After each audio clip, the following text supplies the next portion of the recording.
Que o doutor Valdemar me passou, mas hoje, assim, eu preparei uma aula que talvez para muitos de vocês vai ser básica, mas assim, o meu objetivo é relembrar alguns conceitos de genética, alertar vocês para algumas malformações e depois, se o Dr. Valdemar até quiser, a gente faz uma outra aula mais aprofundada. Hoje é mais para a gente ter os conceitos. Eu sei que vocês vão ter outras aulas para falar sobre os exames.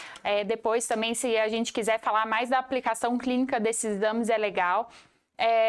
O Maurício está ali para me ajudar com as perguntas, tá? Pode mandar. Pode. Isso, pode mandar pelo chat que ele vai me passando, tá? E é para ser um bate-papo mesmo, uma coisa mais simples, para a gente poder introduzir o assunto da genética aqui na medicina fetal para vocês, tá bem? Então, vamos começar do começo, né? Eu trouxe essa figurinha porque, assim, eu sempre gosto de relembrar alguns conceitos que muitas vezes pra gente fica perdido durante a nossa formação médica, porque a gente acaba tendo genética só lá no começo da graduação. Então, aqui está uma representação de uma célula. O nosso foco principal vai ser dentro do núcleo, né? Porque é onde vai estar o nosso DNA. Mas lembrando que a gente não tem DNA só no núcleo, a gente também tem DNA fora das células que estão dentro das mitocôndrias. Então, assim, sendo o DNA mitocondrial, ele também pode sofrer alterações, mas hoje a gente vai focar em DNA nuclear. Dentro desse núcleo, nós vamos encontrar os cromossomos, que são nada mais, nada menos do que o DNA condensado. A gente só vai ver esse DNA condensado quando a gente vai ter divisão celular, então na metáfase que a gente encontra esse cromossomo assim, na fase que a célula está produzindo, que ela está produzindo proteína, que ela está ativa, que ela não está se dividindo, nós vamos encontrar o DNA muito mais espalhado, né? E esses cromossomos, hoje a gente sabe que eles têm lugares certos no núcleo. Ele não fica lá, tipo um emaranhado de gato, não. Hoje a gente sabe que todos os nossos cromossomos, ele tem um lugar certo, né? Algumas partes do DNA, ela vai ficar mais condensada do que outras, porque aquelas partes mais abertas vão ser as mais, onde a gente vai ter mais genes, as mais produtoras de proteína. Aquelas partes mais condensadas é onde geralmente estamos as partes mais inativas. E ali seguimos o fluxo, né? Nós vamos então ter dentro desse DNA partes que nós vamos chamar de genes. Genes, por definição, são partes do DNA que vão produzir ou um RNA funcional ou uma proteína. Antigamente a gente definia gene apenas como produtor de proteína. Hoje a gente sabe que existem genes que o produto final não é a proteína, é o RNA. Mas como um conceito global, gene é um pedaço do DNA que vai produzir uma proteína que vai ter uma função no nosso organismo. O DNA é dupla hélice, a gente vai ter as 4 bases nitrogenadas, né? Adenina, citosina, timina e guanina, e elas são complementares, certo? E a gente, dentro desse DNA, a gente pode ter vários tipos de alteração. E aqui é uma parte bem importante que eu quero relembrar para vocês. Nós temos 46 cromossomos, 23 pares, cada par vindo do pai, cada par, né, assim, metade vindo da mãe, metade vindo do pai. Para todo gene, para toda alelo que a gente tem, que é um alelo, né? É como, eu sempre falo que é como se fosse uma receita de bolo. O alelo é aquela sequência do gene e a gente pode ter diferentes sequências gênicas, né? E para as diferentes sequências do gene, nós vamos então ter diferentes alelos. Então a gente sempre tem metade vindo da mãe e metade vindo do pai. Para toda receita, o gene que a gente recebe do nosso pai, a gente recebe o mesmo gene da nossa mãe. Então, a gente sempre tem 2 cópias do gene, ou seja, 2 alelos, um da mãe e um do pai. É muito comum a gente ter variações genéticas no nosso genoma, porque isso faz parte da nossa evolução. Então, se a gente fizesse o genoma de todos nós que estamos aqui assistindo essa aula, a gente ia ter uma média de 3 a 5 variações. Sabendo que 99% do nosso genoma ele é idêntico, 1% é o que vai diferenciar, que vai fazer a gente único. E essas variações, elas são muito comuns, elas acontecem espontaneamente na maioria das vezes. Nós temos, né, variações que vão trocar apenas a base nitrogenada, Então, deixa eu ver ali se aparece. Não, né? Acho que não. Que vai trocar ali apenas a base nitrogenada, que é essa figura de cima que vocês estão vendo. Então, muitas vezes, né, a gente troca apenas essa base. Ali vocês estão vendo que o A, a base complementar do A, da adenina, é a citosina, ou é a timina, né? E da citosina é a guanina. Ali a gente trocou na fita complementar o T pelo G. Então, isso a gente chama de uma alteração missense. Tá? As alterações missenses, elas podem gerar consequência quando naquele nucleotídeo, ou seja, naquela trinca, aquela alteração de nucleotídeo, ela altera o código e altera o aminoácido no RNA, né? Então, assim, quando aquela alteração, ela faz a mudança do DNA. Ou do aminoácido. Ela muda ali a base nitrogenada no DNA, aquela trinca passa a traduzir um outro aminoácido na proteína. A gente pode também ter alterações de deleção e inserção, ou seja, a gente pode colocar uma base nitrogenada extra e essa base nitrogenada extra, se ela for única ou dupla, né, ela vai mudar a minha matriz de leitura, porque a matriz de leitura do DNA ela acontece em trincas. Se eu coloco uma ou duas, né, eu mudo a forma que eu vou ler e isso pode mudar também a sequência de aminoácido que eu vou ter e até gerar uma trinca de stop codon, que a gente fala, que é onde eu sei que a célula sinaliza onde eu tenho que parar a produção de proteína, né, até antes, antecipada. Ou a gente pode ter inserção ou deleção de 3, né, então de uma trinca, 3 bases nitrogenadas, e aí eu mudo a matriz de leitura, mas ela continua lendo. Né? Então, assim, eu não vou ter uma tríade stop antecipada. Na verdade, eu mantenho, mas eu vou trocando também a sequência daqueles aminoácidos que eu vou ter, certo? Então, assim, pra vocês verem que tem vários tipos de alteração que a gente pode ter nesse DNA. De acordo com o tipo de alteração gênica que a gente tem, a gente vai ter diferentes padrões de herança. Né? A gente tem 3 tipos principais de padrão de herança, né, de acordo com o gene. Se é um gene, né, que ele é extremamente importante e a mudança dele já é suficiente para me dar fenótipo, eu chamo esse padrão de herança de autossômico dominante. Ou seja, aquela alteração daquele gene, mesmo com um gene que está produzindo a proteína de forma adequada, o fato daquele outro gene ou não produzir a proteína ou produzir a proteína de forma inadequada, faz com que aquela função daquele gene ela seja perdida, né? Ela seja alterada. E quem tem uma alteração já vai ter a doença. Então aqui vocês veem que a mãe tem alteração, né? Ela já tem o fenótipo e ela tem 50% de chance de passar essa alteração para os seus filhos. Para aquele que ela passa, né, também vai ter o fenótipo, aquele que ela não passa não vai ter o fenótipo, certo? Nas recessivas, são genes que muitas vezes, quando eu tenho uma cópia normal, ela consegue dar conta do recado. Por exemplo, a gente tem muitas alterações recessivas em genes que produzem enzima. Muitas vezes, quando eu perco um desses genes, né, eu tenho uma mutação de um desses alelos, eu vou produzir menos proteína, mas o outro alelo ele consegue produzir uma quantidade que eu ainda consigo fazer a minha função. Quando eu perco os meus 2 alelos, eu tenho mutação dos 2 alelos, eu paro de produzir totalmente a proteína, eu reduzo muito a quantidade, aí sim eu vou ter o fenótipo. Então, nas doenças recessivas, a gente vai ver esse padrão de precisar dos 2 alelos estarem alterados, tanto que veio da minha mãe como do meu pai, para eu ter o fenótipo. Então, tanto a minha mãe como o meu pai precisam ser carreadores, eles não vão apresentar fenótipo, mas eles vão me passar as duas juntas e aí sim eu posso ter o fenótipo. Nesses casos, os filhos afetados têm, aliás, a chance de ter filhos afetados é de 25%. Lembrando que não é excludente, é 25% para todas as gestações. Então, às vezes, vocês vão pegar casal que é uma doença recessiva, teve 3 gestações e os 3 tiveram a doença, apesar de ser 25%. Porque é uma coisa, assim, aleatória.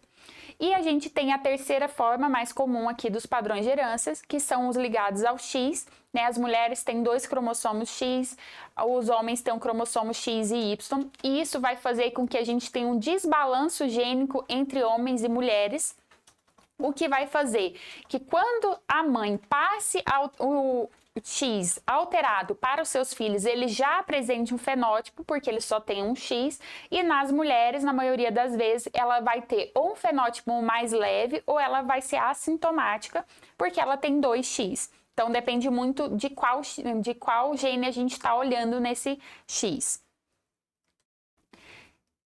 Temos, então, as alterações cromossômicas, que também são muito importantes e eu acredito que é o que vocês acabam vendo mais na prática de vocês na medicina fetal. Então, para relembrar, nós temos as trissomias, que é quando em um desses pares a gente vai ter um cromossomo a mais. Aqui eu estou mostrando, né, o cromossomo 21, a trissomia do 21.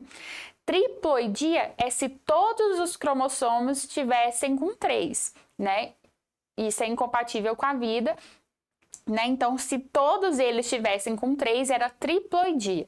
Quando é um par tá com 3, um par que deveria ser um par, na verdade está com 3, aí a gente chama de trissomia. Quais são as trissomias que sobrevivem, né? Que podem chegar a termo? 21, 18 e 13, né? A gente, então, tem as monossomias, que é quando eu perco um desses cromossomos e eu passo a ter só um. A monossomia que sobrevive é a monossomia do X, né, que no caso seria o Turner. Quando a gente tem trissomia do 1, do 2, geralmente a gente vai ter aborto. Aí você deve estar pensando assim, doutora, mas eu já vi um paciente que era trissomia 8p. A gente pode ter trissomias de partes do cromossomo, mas esses outros cromossomos, eles só vão chegar a termo, eles só vão sobreviver se for parte. Se eu tiver uma trissomia inteira do 8, por exemplo, esses pacientes não sobrevivem. As únicas trissomias completas que podem chegar a termo é 21, 18 e 13. E o Klinefelter, né, ali quando a gente entra nas sexuais, que aí ele pode ser uma trissomia, né, ele pode ter 4, a gente pode ter XXXXY, né, que aí eles conseguem também sobreviver. Dos outros, a gente só vai ver chegando a termo, sobrevivendo, não virando abortamento, se ele for parcial, certo? E as monossomias, a única que sobrevive realmente é a monossomia do X. A gente pode ter alteração do número de cópias. Então, assim, aquela alteração da quantidade é a mais comum que vocês veem. Mas esse aqui também é muito comum na prática. O problema é que a gente, às vezes, tem uma dificuldade para diagnosticar. O que significa alteração do número de cópias? Né? Então, vocês estão vendo um exemplo aqui, né? Colocou um cromossomo de A até H.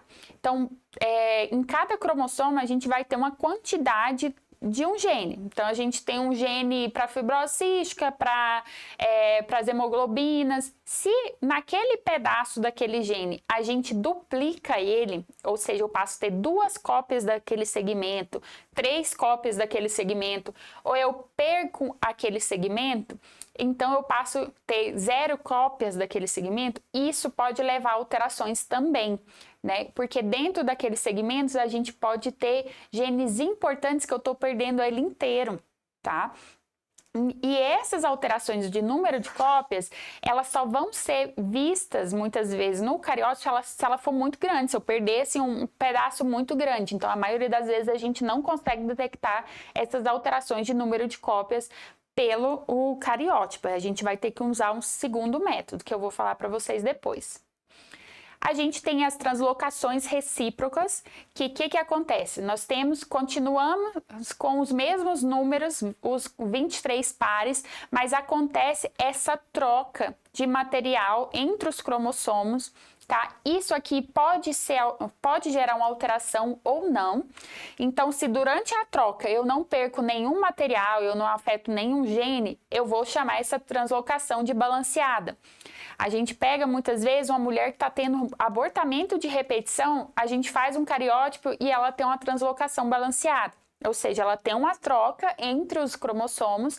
Muitas vezes isso acontece durante o crossing over, né? Vocês sabem que durante o crossing over é comum a gente trocar partes ali do cromossomo, né? Mas em algumas pessoas isso aqui acontece e a parte fica, né?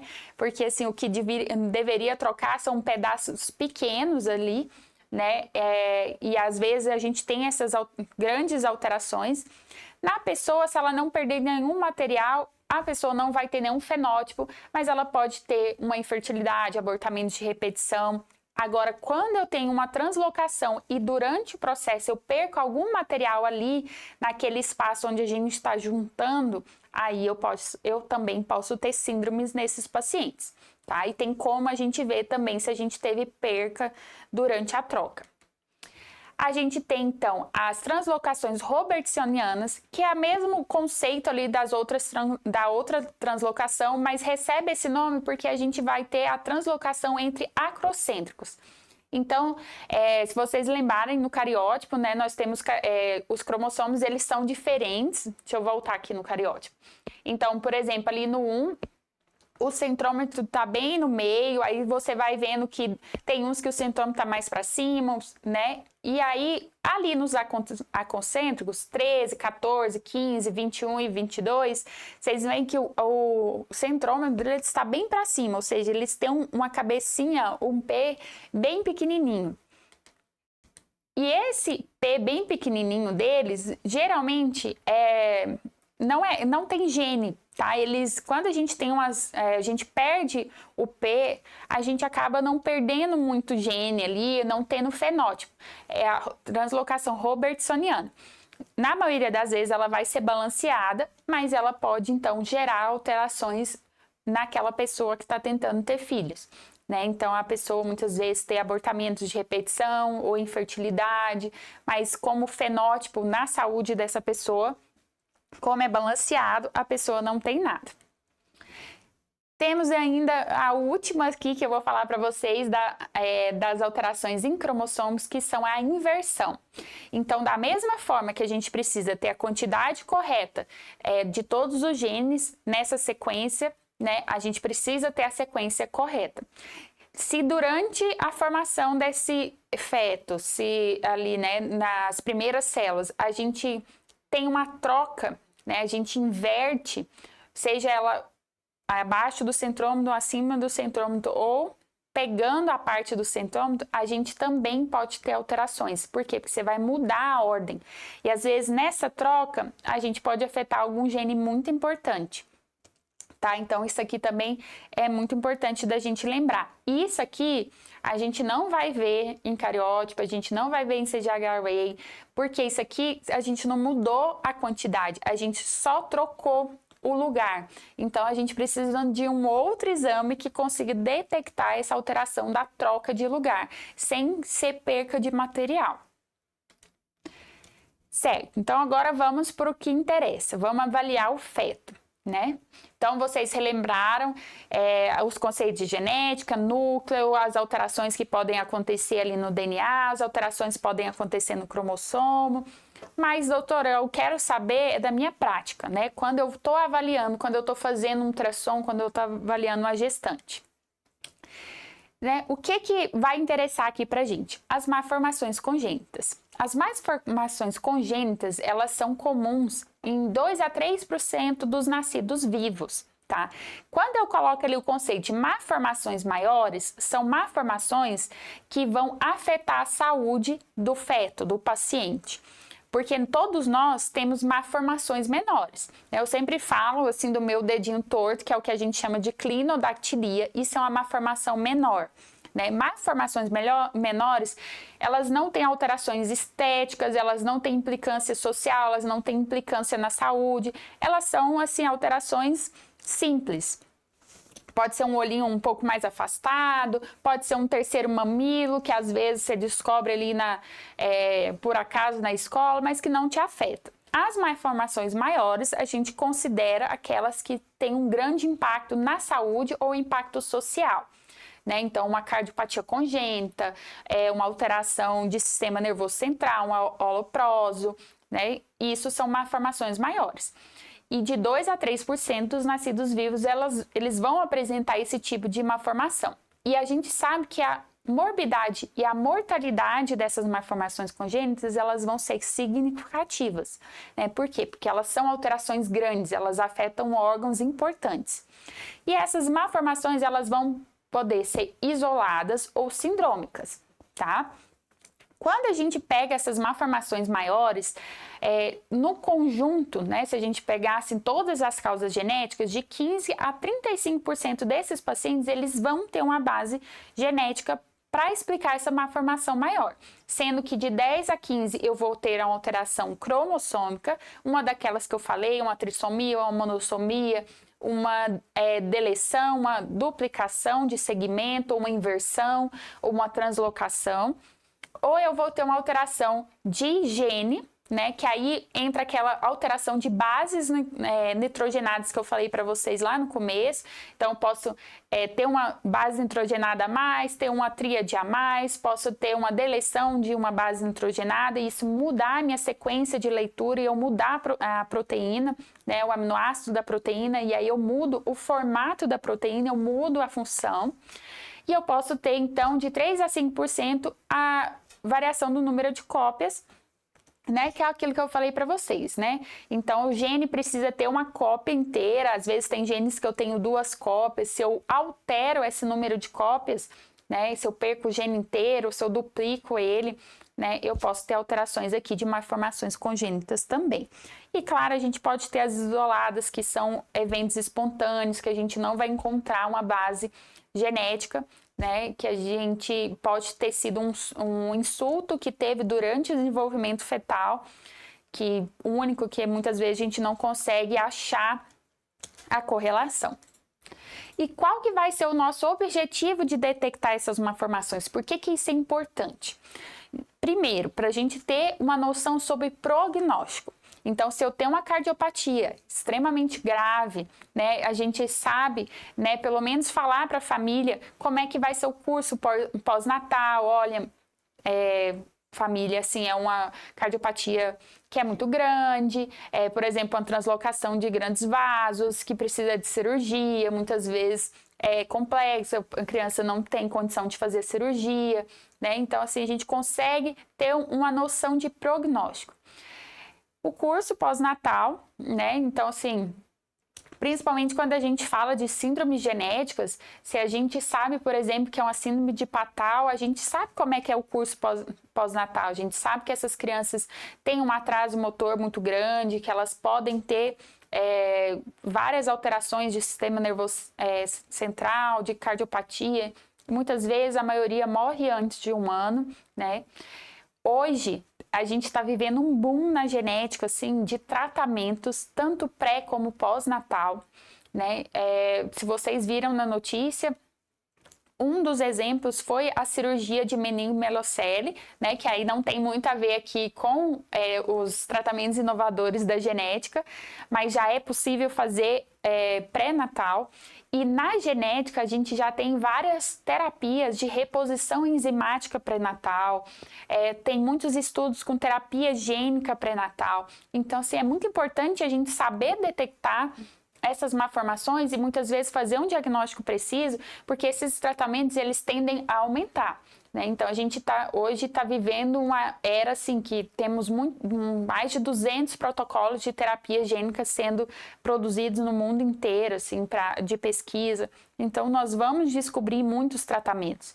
Então, além disso, as comorbidades associadas, então, especialmente a deficiência intelectual, muitas síndromes genéticas, elas vão ter associação com atraso motor, deficiência intelectual. Então, a gente saber sobre essas comorbidades associadas é importante para a gente aconselhar a família, né, manejar.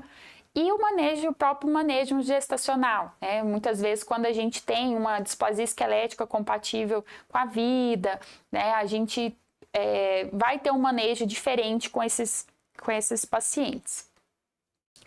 As alterações sonográficas nós vamos então dividir em 3 grandes grupos, né? Pelo menos eu gosto de dividir assim. Nós vamos ter aquelas alterações no soft marks, né, que a gente fala, que podem ser tanto variantes normais, né, vão estar presentes em mais ou menos 5 a 10% dos ultrassons, e quando elas estão presentes, ela aumenta o risco para a gente ter aneuploidias fetais, tá? A gente vai ter aquelas alterações estruturais, né, que vão estar presentes em 1 a 2% vai ser presente em 1 a 2% dos ultrassons, também vai aumentar o risco para as aneuploidias, mas também para outras síndromes genéticas que não são alterações de cromossomo. Então, a aneuploidia é quando a gente muda o número do cromossomo. Então, as soft marks, elas vão me dar um risco aumentado para alteração de número de cromossomo, né? Então, trissomia do 21, 13, 18, monossomia. Agora, as estruturais, elas já, além de aumentar o risco também para as aneuploidias, para o número dos cromossomos, também aumenta o risco de ter diante de mim uma síndrome genética, que pode ser uma alteração gênica, uma variante em número de cópias. E 10 a 40% vai ser realmente atribuída a algum tipo de síndrome. E a gente tem as miscelâneas, que é a alteração de crescimento fetal, alteração placentária, que a alteração placentária, a maioria das vezes, não vai ter relação com alguma doença genética, mas pode sim, algumas vezes, ter relação, né, com alteração genética. Um exemplo que eu sempre dou para vocês, né, é, por exemplo, os erros inatos do metabolismo. Nós temos uma categoria de erros inatos do metabolismo, que são erros enzimáticos, que, por exemplo, a criança ela vai ter um depósito de uma substância desde o intraútero. Por exemplo, a gangliosidose. A gente vai depositando os gangliosídeos nos tecidos antes mesmo de nascer. E essa alteração de gangliosídeos que o feto vai tendo nos seus tecidos, às vezes pode se depositar também na placenta. Então, assim, eu já vi um paciente que a gente conseguiu fazer o diagnóstico, porque antes de sair até mesmo o exame genético do paciente, a gente fez o AP da placenta e o AP da placenta mostrava depósito, né? Então, às vezes, algumas alterações placentárias podem me indicar alguma síndrome genética nesse paciente. Fora o crescimento fetal, vocês sabem, várias síndromes, o paciente ele vai ter restrição de crescimento, oligodrâmino, então, assim, é importante. E aqui, eu trouxe para vocês algumas das malformações que a gente encontra e o risco da gente encontrar as alterações de aneuploidias. Então, quando eu tenho um aumento de translucência nucal, o meu risco para ter uma alteração de número de cromossomos chega a 50%. E se for mais de 3,8 milímetros, né, acaba sendo maior ainda essa chance. Hidropsia fetal não imune de 10 a 30%. A gente sabe que a hidropsia, a maioria dos casos, elas vão ser imunes ali pelo fator ABO, mas nas não imunes, né, a gente pode ter tanto infecciosa, mas até 30% a gente pode ter também de causa genética, alguma doença lisossômica, né, e a ventriculomegalia de 5 a 25%. Olha a holoproso, a gente tem de 40 a 60% risco de aneuploidia, né? Trissomia do 13 pode dar holoprosencefalia. Dante-Walker é outra também, é uma formação muito comum da gente achar aneuploidias, né? As trissomias, as monossomias. Fenda labial e palatina já cai a porcentagem, porque fenda, gente, é muito mais relacionado com fatores multifatoriais do que genéticos. Ainda assim, 15% das vezes a gente acha uma síndrome. Mas fenda labial, principalmente se ela for unilateral e isolada, eu não tiver nenhuma outra alteração, ela é muito mais multifatorial. Mas o fato dela ser multifatorial não elimina o risco de ter um segundo filho com fenda. Tá? Então, a gente sabe que tem um aumento de chance naquela família, porque eles compartilham o mesmo ambiente, mas ela é muito mais multifatorial do que sindrômica. As cardiopatias congênitas, cardiopatia congênita é a malformação congênita mais comum que a gente vai ver. De todas que a gente vê, é uma formação mais comum. 60% das vezes, né, aliás, mais de 60% das vezes, ela vai ser isolada, tá? E quando ela é isolada, a maioria das vezes a gente não encontra uma alteração genética. Mas cardiopatia congênita, principalmente as truncais ou as muito alteradas, né? Até 40% das vezes a gente pode encontrar uma alteração. Atresia de esôfago, atresia do adenal, onfalocele, coloquei ali de 30% a 40%. É importante a gente lembrar que a gente tem duas grandes entidades aqui, onfalocele e a gastrosquise. Né? A onfalocele, ela está muito mais associada com síndrome genética do que a gastrosquise.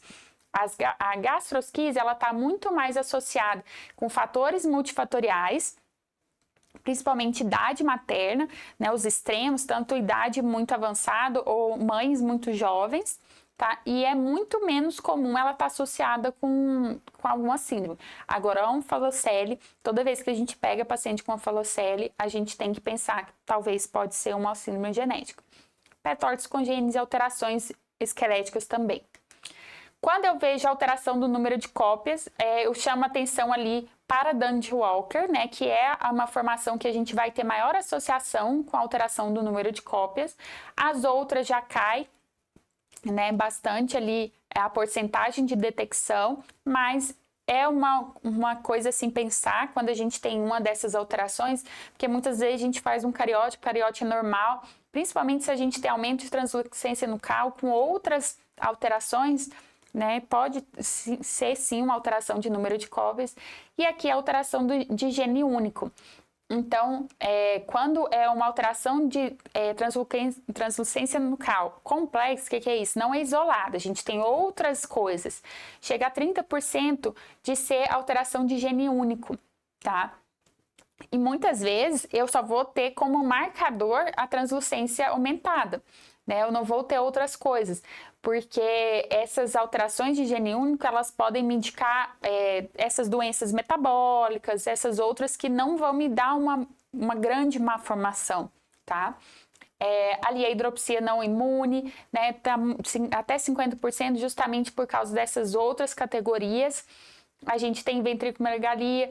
Já a atresia de esôfago, a atresia do adenal e onfalocele e os pés tortos congênitos, eles não tem muita relação com gene único, eles têm muito mais relação lá com as alterações cromossômicas e de variante de número de cópia, tá? A gente não tem gene único causando a atresia do adenal. Cara, assim, não que a gente saiba ainda, eu imagino que no futuro até talvez a gente consiga relacionar, mas hoje a gente não tem um gene único que a gente consiga essa associação. Mas os pés tortos congênitos, eles estão muito associados com a cinesia fetal. Aí a cinesia fetal, ela tem um componente até de 50% de alteração de gene único, porque ela pode estar relacionada com doenças musculoesqueléticas, né, que muitas delas são de origem de alteração de gene único. E as alterações esqueléticas também começam a ser até 70%, porque aí entra as displasias esqueléticas, e as displasias esqueléticas, na maioria das vezes, elas vão ser por alteração gênica. Então, a gente aumenta aí o nosso componente gênico. E aqui trazendo um exemplo para vocês, né, de como muitas vezes é difícil a gente escolher o que a gente vai pedir, ou a gente direcionar, será que, né, é aneuploidia, será que é variante no número de cópias? Então, a cardiopatia congênita, que vai ser uma formação mais comum que vocês vão encontrar, ela pode tanto ter origem em alterações cromossômicas, no número de cromossomo, por exemplo, na síndrome de Down, a gente vê muitos pacientes com síndrome de Down tendo alterações de cardiopatia, como ela pode ser uma microdeleção, ou seja, uma variação de número de cópia, que é o que a gente encontra na síndrome de George, principalmente se for truncal a alteração, viu? Como ela pode também ser uma alteração de gene único, igual a gente encontra na síndrome de Noonan. Né? Então, muitas vezes eles vão ter aumento de translucência nucal e a cardiopatia hipertrófica, se eu não me engano, não é dilatada. Então, assim, realmente a gente saber caracterizar bem e a gente olhar como um conjunto, muitas vezes vai ajudar a gente a decidir, né, para qual caminho a gente vai correr aqui. Aqui eu trouxe para vocês um exemplo de um padrão reconhecível. Então, o que nós temos aqui? Nós temos medidas dos ossos longos mais curtos. Então, se vocês olham ali nas medidas, né, principalmente fêmur, fíbula, ali ó, a una, então a gente tem uma mesomelia, principalmente os ossos longos encurtados, associados com hipertolorismo. Então assim, a gente vê que a distância entre os olhos desse feto ela é maior. A gente tem uma bossa fetal, que é aquele imagem mais de cima ali. A gente tem um dedinho tortinho, que é a clinodactilia, o dedão mais alargado, né? E temos também uma segmentação vertebral. Quando a gente junta todos esses dados, né? Então, encurtamento dos ossos longos, mais essas características, isso aqui é um padrão reconhecível de uma síndrome que chama Robinol, tá? E Robinol a gente não vai pegar com cariótipo, a gente não vai pegar com análise de número de cópias, a gente pega com sequenciamento porque é uma alteração de gene, tá? E lembrando para vocês da genesia de corpo caloso isolado, né? Muitas vezes vocês encontram a genesia de corpo caloso isolado, não tem mais nenhuma outra alteração, não tem alteração de crescimento fetal. Na maioria das vezes vai ser um bom prognóstico, de 70 a 75% dos casos. Isso aí a criança vai desenvolver normal, tá? Mas em 12 a 13% a gente vai ter uma síndrome genética. E aí você me pergunta assim, tá, mas por que você está falando disso? Para lembrar de vocês o quanto é importante a gente perguntar para essa família sobre a história familiar. Você já teve um filho que faleceu? O que esse filho tinha? Traz a autópsia para eu ver. Às vezes o filho também, durante o pré-natal, tinha uma genesia de corpo caloso isolado, mas desenvolveu mal depois, tinha um atraso. Isso aqui pode ser uma grande pista para a gente fazer um diagnóstico. Nesses casos, por exemplo, a gente poderia fazer um exoma nesse bebê, né? Se ele tem uma história familiar assim, de uma criança, do irmão que faleceu e tinha um fenótipo muito parecido, e isso já ajuda muita gente, ajudar essa família, dar um diagnóstico, fazer, né, o manejo dessa gestação. E quando a gente vai testar? Essa é a grande pergunta, né? E aí? Tem uma genesia de corpo caloso isolado. Vou testar? Vou testar todo mundo que tem uma cardiopatia? Então, eu trouxe isso aqui porque a gente tem que avaliar como um conjunto. Então, no feto, vai depender do tipo de anomalia, né? Vai depender se é isolado ou múltiplo e vai depender se é um padrão típico de alguma síndrome. Muitas vezes vocês conseguem, pelo padrão, reconhecer uma síndrome de Robinol, reconhecer uma trissomia do 13, uma trissomia do 18, ou um Down. E aí, assim, fica muito claro, né, pra gente qual exame pedir e o que se deve pedir.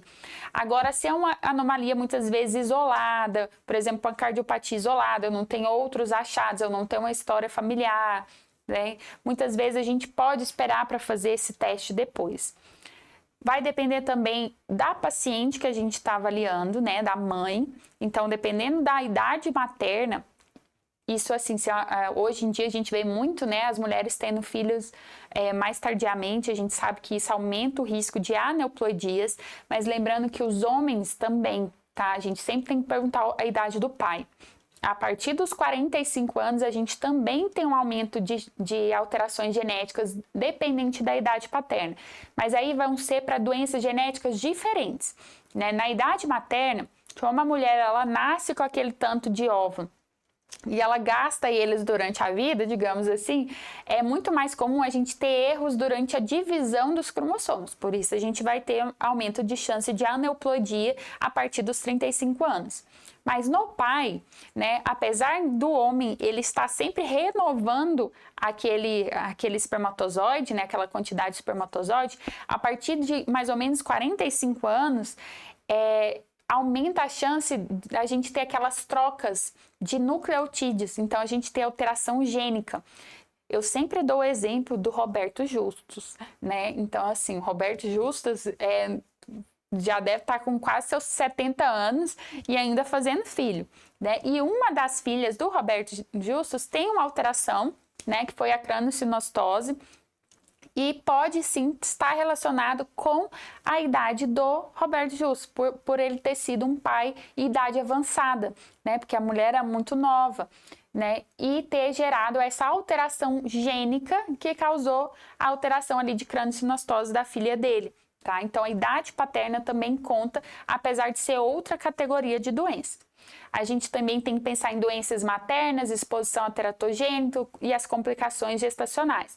Então, assim, se a gente tem uma malformação, mas a gente tem uma mulher que é diabético tipo 2, mal controlada, a gente sabe que a diabetes, ela causa embriopatia, né, embriopatia diabética, assim como o álcool, o uso de cocaína.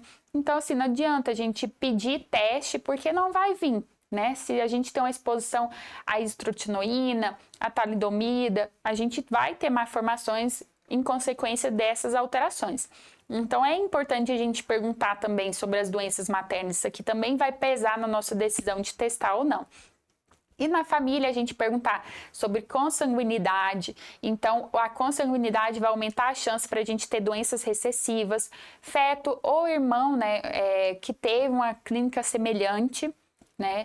Então, a gente sempre perguntar, na primeira gestação, já teve um filho que faleceu, ou tem um filho que tem alguma atraso de desenvolvimento, que não caminha, que não aprende na escola, ou outros membros da família, por exemplo, se for na linhagem materna, né, a gente está vendo que todos os homens, o irmão dela, o tio dela, tudo tem alguma alteração e as mulheres não. A gente tem que pensar, por exemplo, numa doença ligada ao X e a gente está diante de um feto masculino, né? Então a gente tem que fazer essa história familiar bem certinha, porque isso também pesa na hora da gente testar. E quais tipos de teste que hoje a gente tem disponível? Então, claro, nós vamos ter aqueles padrões, os bioquímicos, que ajudam a gente, né? Mas aqui do lado da genética, a gente tem a pesquisa de células livres, que é o NIPT, tá? O NIPT, ele é um exame de triagem, tá? Ele é não invasivo, a gente vai pegar células livres ali, DNA livre do feto na corrente sanguínea da mãe. Ele é principalmente uma triagem para trissomia 13, 21 e 18. Ele não é muito bom, tá, para as alterações de cromossomo sexual, que aí a gente começa a ter, assim, umas complicações aqui, principalmente se o feto é feminino, né? Então a gente não sabe se esse X está vindo da mãe, se está vindo do feto. Então ele não é muito bom para alterações sexuais. Mas ele tem uma sensibilidade boa para essas outras trissomias, mas lembrando que ele é triagem. Uma vez que ele dá alterado, então, sei lá, me deu 90% de chance de ser um 21. Depois eu vou ter que confirmar com o cariótipo. O cariótipo, ele vai pegar as aneuploidias. Então, quando eu quero ver se é uma trissomia do 21, do 18, do 13, ou uma monossomia, um Klinefelter, aí o cariótipo, ele me ajuda, tá? Muitos casos, às vezes a gente fez lá aminocentese, cariótipo normal, né? E a gente pode ter alterações da variação no número de cópias, que aí o cariótipo ele não vai pegar. E aí o que vai pegar vão ser o CGH array ou o SNP array, né? O SNP array é o mais moderno, que vai ver essa alteração do número de cópias, que eu tô aí, ó, querendo que o Dr. Valdemar arrume isso aqui para nós, que vai ver a variação do número de cópias, e aí eu vou até mostrar para vocês, assim, qual que é a porcentagem que ele acaba ajudando a gente ali nas alterações, né? Então, assim, cariótipo, ele vai pegar essas mais conhecidas. Muitas vezes, o que a gente está vendo, né? Se não é compatível com o Turner, nem com 21, nem com 18, nem com 13, o cariótipo, ele não vai ajudar muita gente ali no pré-natal, né? E também tem outro fator que o cariótipo é muito operador dependente, né? Então, tem que ser uma pessoa muito boa para olhar, né? Muitas vezes, quando alterações grandes, o cariótipo até poderia ver, mas se não for um operador que tenha muita experiência, às vezes não vai pegar.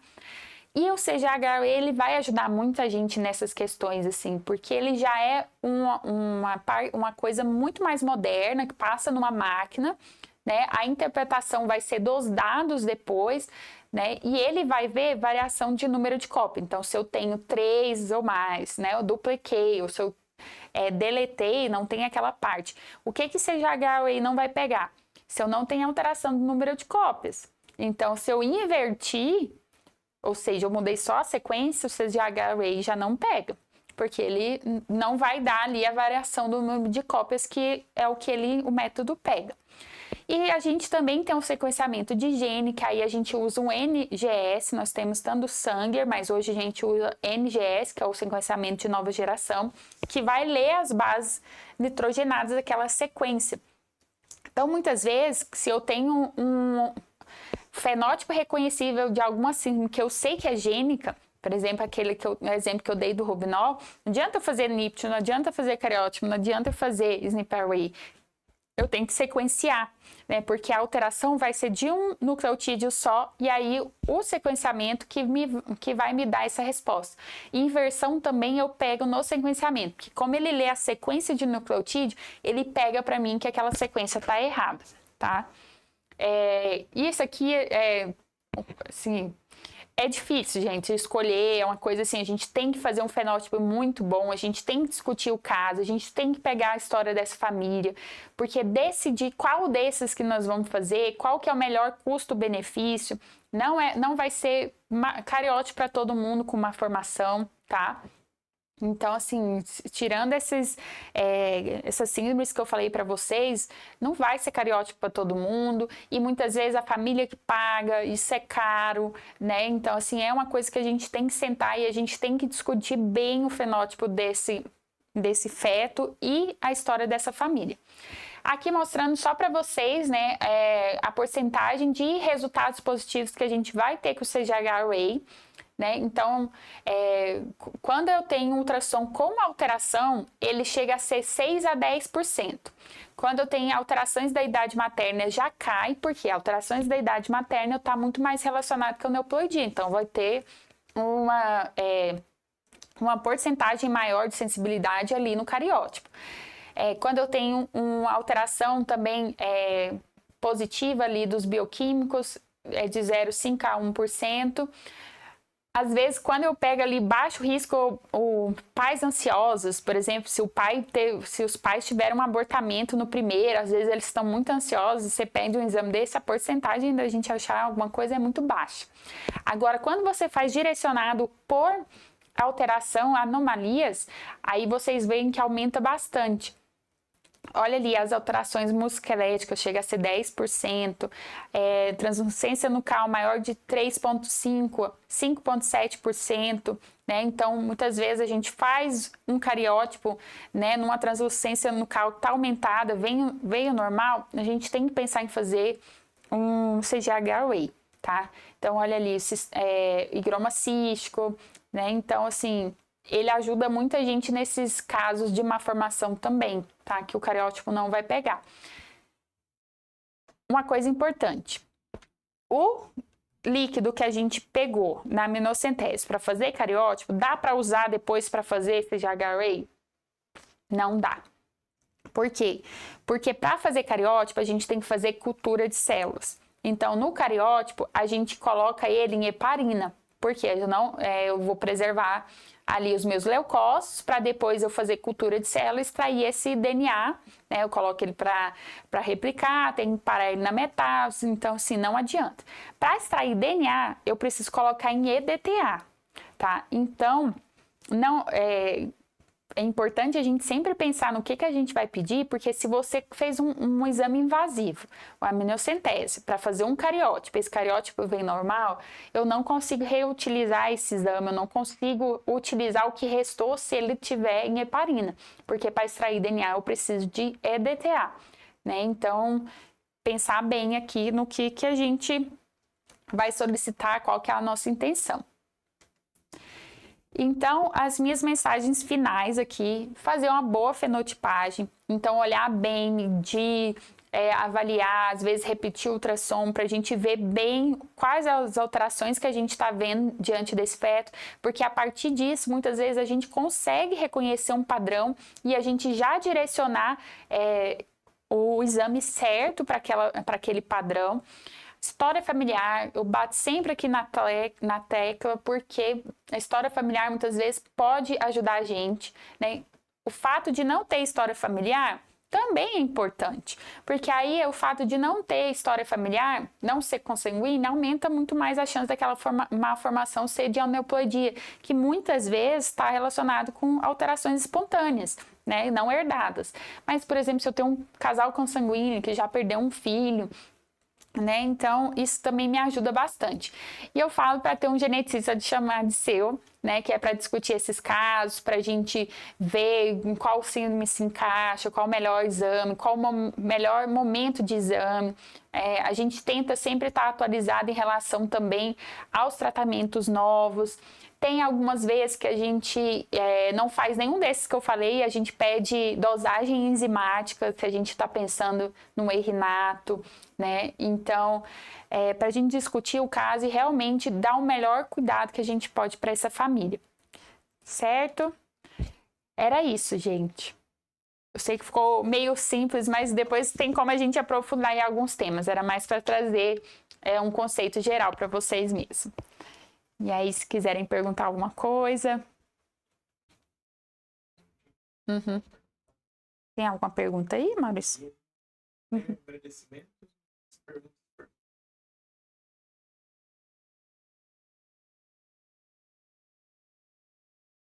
Se quiser falar com o pessoal, se quiser abrir o microfone para perguntar, pode ficar à vontade. Tá, gente, se vocês quiserem abrir o microfone para perguntar, tá? Pode ficar à vontade.